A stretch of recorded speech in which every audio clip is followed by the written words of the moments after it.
El silencio imperaba en las primeras horas del 22 de junio de 1941. Tras las sólidas murallas de la fortaleza de Brest, soldados soviéticos y sus familias dormían profundamente, confiados en que aquel bastión había resistido siglos de guerras y conquistas. De repente, la quietud se rompió. Los primeros disparos de la artillería alemana sacudieron la fortaleza, desgarrando sus imponentes muros y haciendo volar ladrillos. La estructura comenzó a desmoronarse y estalló el caos cuando los soldados soviéticos fueron bruscamente despertados. El polvo y el humo inundaron los pasillos mientras las familias se apresuraban en busca de refugio. En las puertas, los guardias fronterizos tomaron sus armas y se enfrentaron cara a cara a los invasores. Armados con fusiles, bayonetas y una determinación férrea, repelieron las primeras oleadas de tropas alemanas. Mujeres acudieron a brindar primeros auxilios a los heridos, mientras niños corrían por los pasillos llevando alimentos a los defensores desesperados.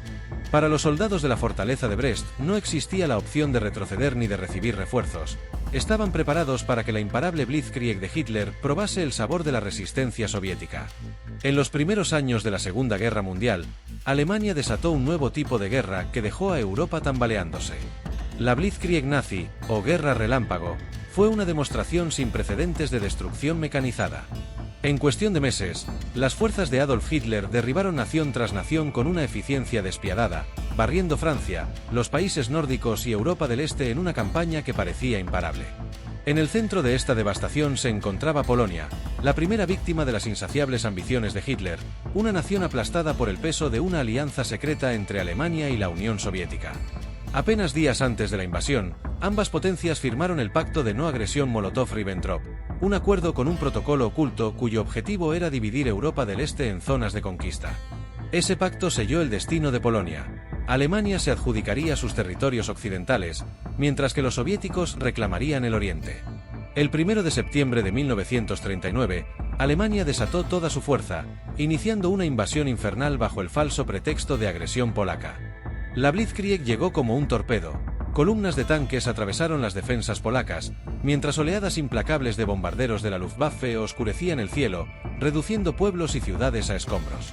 Infantería y artillería siguieron en una marea devastadora, sobrepasando a las fuerzas polacas reunidas a la carrera. El ejército polaco, obstaculizado por una movilización incompleta y estrategias desfasadas, luchó con valentía para mantener su posición cerca de la frontera alemana.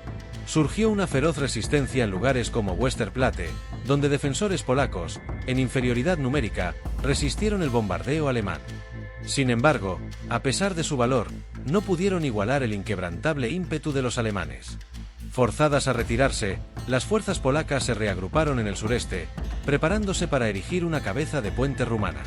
Pero la salvación nunca se materializó. El 17 de septiembre de 1939, la Unión Soviética invadió Polonia desde el oriente bajo el pretexto de proteger a los ucranianos y bielorrusos étnicos. El Ejército Rojo barrido la frontera, destrozando lo que quedaba de las defensas polacas. El país quedó atrapado entre dos invasores despiadados, asediado por ambos flancos en un movimiento de tenaza coordinado. Para el 6 de octubre, apenas 35 días después del inicio de la invasión, Polonia fue derrotada. Sus ejércitos quedaron destrozados, su gobierno huyó y sus territorios fueron repartidos entre sus enemigos. Los vencedores, alemanes y soviéticos, celebraron su conquista con un desfile de victoria conjunto en la ciudad de Brest, aparentemente consolidando la alianza entre los dos regímenes totalitarios. Por un breve instante, el pacto entre Alemania y la Unión Soviética pareció inquebrantable. Sin embargo, esa unión estaba condenada desde el principio. Las victorias de Hitler solo alimentaron su sed de expansión, y el artífice de la destrucción de Polonia comenzó a considerar a su otrora aliado como el siguiente objetivo. Cuando la tormenta de la Blitzkrieg se volvió hacia el oriente, llegó el turno de la Unión Soviética de enfrentarse a la devastadora furia de la máquina de guerra alemana. La firma del Tratado de No Agresión entre la Alemania nazi y la Unión Soviética fue una apuesta que regresaría para atormentar al líder soviético, Joseph Stalin, en el verano de 1941. Sin advertencia ni declaración formal de guerra, Adolf Hitler desató toda la furia de la Wehrmacht sobre la Unión Soviética. No se trató de un asalto ordinario, fue la Operación Barbarroja, la mayor invasión en la historia militar. Alemania movilizó una fuerza sin precedentes de 3.800.000 soldados, respaldados por 600.000 vehículos motorizados, 600.000 caballos y casi la totalidad de la Luftwaffe. En cuestión de horas, más de 1.500 aviones soviéticos fueron aniquilados, muchos destruidos incluso antes de despegar. En tierra, el poder de la máquina de guerra alemana se impuso. Bombardeos de artillería golpearon las defensas fronterizas soviéticas, y cabezas de punta blindadas, lideradas por las divisiones Panzer, atravesaron las líneas enemigas. La Blitzkrieg avanzó con precisión, rodeando ejércitos soviéticos enteros, eludiendo bastiones y penetrando en lo profundo del territorio enemigo. Para Hitler, la Unión Soviética era una estructura frágil, aguardando ser destrozada por el golpe demoledor de sus tropas. Confiado en una victoria rápida, se negó a equipar a sus soldados para el invierno, desestimando la posibilidad de una resistencia prolongada. Pero esa confianza pronto enfrentó su primer desafío. La ciudad de Brest, donde fuerzas alemanas y soviéticas habían desfilado juntas tras la victoria sobre Polonia, se convirtió en un campo de batalla que marcaría el tono de toda la campaña. La fortaleza de Brest se erigía como un monumento a la ingeniería militar y al orgullo de los soldados soviéticos que acudieron a defenderla en la mañana del ataque alemán. Elevándose sobre las ruinas de un castillo de época renacentista, su imponente presencia dominaba a todas las tropas que se encontraban dentro de sus muros. La primera piedra fue colocada en 1833 por el Imperio ruso, con la ambición de construir una fortaleza colosal capaz de proteger las vitales rutas fluviales y de transporte de la región. La estructura se dividía, a lo largo de ríos y canales artificiales, en 4 islas fundamentales: central, norte, oeste y sur. En su corazón se encontraba la ciudadela, un edificio ovalado de 2 plantas que rodeaba un patio lo bastante extenso como para albergar a 12.000 soldados que llamaban hogar a aquel recinto. Antes de que los primeros rayos del sol rompieran el horizonte, las tropas de la fortaleza de Brest fueron despertadas por la artillería alemana. Los primeros salvos golpearon los gruesos muros, haciendo que trozos de piedra y mortero cayeran sobre soldados desprevenidos. Muchos defensores soviéticos jamás tuvieron la oportunidad de alcanzar sus armas, sucumbiendo ante el derrumbe de los muros y el fuego de los cañones de la Wehrmacht. En la isla oeste, el teniente principal Alexandr Potapov y el teniente de guardia fronteriza Andrei Kizevatov orquestaron un contraataque que tomó a los alemanes por sorpresa. Con fusiles, bayonetas e incluso con sus propias manos, los defensores soviéticos emboscaron a las tropas enemigas que habían irrumpido por la puerta de Terespol, obligando a los alemanes a retirarse mediante pura fuerza bruta. La Wehrmacht intensificó sus esfuerzos por aplastar la fortaleza, lanzando bombardeos de artillería y ataques aéreos sobre la ciudadela y las islas circundantes. Bombas incendiarias prendieron fuego a los edificios, mientras se utilizaba gas lacrimógeno para desalojar a los defensores que se ocultaban en búnkeres subterráneos.